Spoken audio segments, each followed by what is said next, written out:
Elliott and I'm founder and CEO of Reward Gateway. We're a UK HQ'd tech business, HR software business, SaaS business, and we help companies be nice to their staff by running their employee benefits, their recognition and their communications.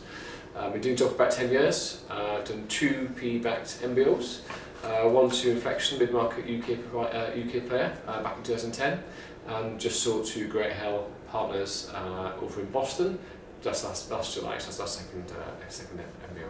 So one of the interesting things about running a growth business or being backed by growth equity investors, you're constantly planning ahead for how you're going to get your next phase of growth, and normally that involves bringing in new talent and upgraded talent, because obviously the talent that you can attract is highly dependent on how big and how attractive you are today.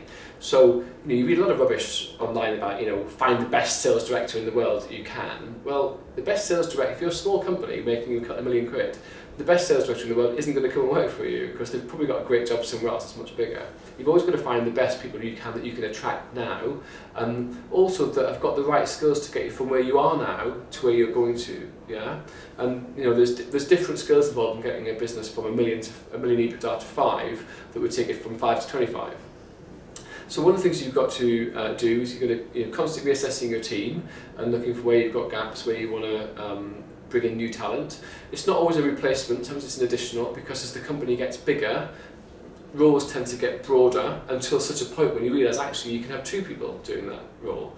And I'm just doing that right now. So for the last 7 years we've had one person who's both managing director of Australia and group people director, and she's done that for 4.5 years. And at the time she started doing that, it's absolutely the right thing to do because Australia was a tiny country for us and we only had 80 staff, so we didn't need a full-time group people director. But now Australia is a big business, dominating its market, making loads of money, 200 clients, 50 staff.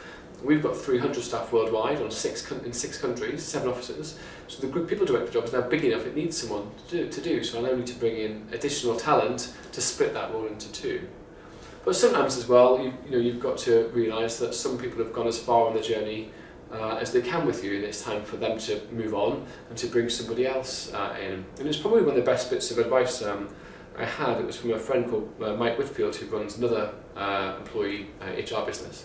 And he said to me, you're going to have to, this is years ago, he said you'll have to get ready for when the time will come when some really great trusted lieutenant, some really good friend has worked with you for several years, where you've got to have that conversation with them. So this is as far as we can go together, and it's time for different skill set, and it does come. So it's good. You need to be ready for it.